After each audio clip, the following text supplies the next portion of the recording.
Noong araw na naghiwalay sina mama at papa, sabay kaming pinapili ng kapatid ko kung kaninong magulang kami sasama. Walang pag-aalinlangan, pinili ng kapatid ko ang papa naming may kumpanya. Habang ako, napunta lang sa mama naming walang trabaho. Hindi ko inaasahan na pagkatapos ng isang buwan, nalugi ang kumpanya ni papa. Sumama ang kapatid ko kay papa na kung saan-saan nagpalaboy-laboy para magtago sa mga pinagkakautangan. Samantalang ako, sumama sa mama kong nag-asawa ng mayaman at namuhay ng marangya. Dahil nakikita niyang napakaganda ng buhay ko, nainis sa inggit ang kapatid ko. Minaneho niya ang isang malaking truck at sinagasaan ako. Nang muli akong magmulat ng mata, muli akong nabuhay at bumalik sa araw na naghihiwalay ang mga magulang ko at pinagpapartehan kaming magkapatid. Paulit-ulit ko nang sinabi, mahina ang kita ng pabrika ngayon. Isa lang ang kaya kong buhayin. Si Lin Tian, sakitin yan, kaya sa'yo na siya sumama. Para may katulong ka man lang. Umiwas ng tingin si Lin Godong. Hindi niya kayang tignan ang dalawa niyang anak. Lin Godong, ang galing mo ring mag-isip. Ano? Narinig ko na malapit nang i-demolish yung pabrika mo, di ba?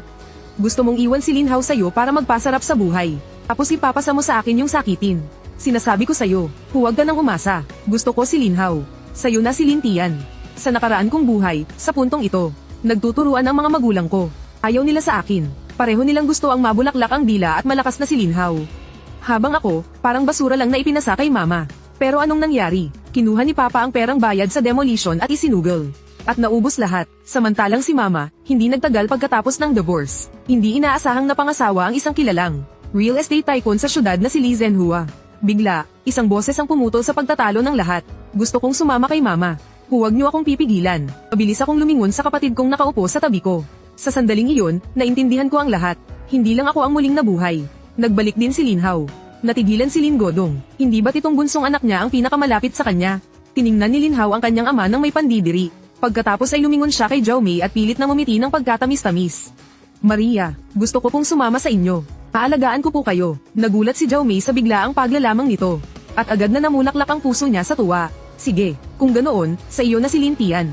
Tig-isa tayo. Mula ngayon, wala na tayong pakialamanan. Akmang tatanggi na sana si Lin Godong. Pa, sa inyo po ako sasama. Halos mapahalakhak si Lin Hao nang marinig niya iyon. Haha, sa wakas, nagkapalit na rin. Pagkatapos ay may pagkukunwaring sinabi niya sa akin. Kuya, huwag mo rin sana akong masisisi. Mahina ang katawan ni mama, kailangan niya ng mag-aalaga. Ikaw ang kuya, kaya pagtiisan mo na lang munang sumama kay papa. Kapag yumaman na ako balang araw, pabalatuhan kita para may makain ka. Tinitigan ko ang mayabang na pagmumukha ni Lin Hao. Isang malamig na kislap ang dumaan sa aking mga mata na halos hindi mapansin. Sa nakaraang buhay, ganyan-ganyan din ang itsura mo noong sinagasaan mo ako hanggang mamatay. Sa buhay na ito, paano naman kita hindi pagbibigyan? Yang si Li Zhenhua, mukha lang disenteng negosyante. Pero sa likod ng lahat, isa siyang sukdulang.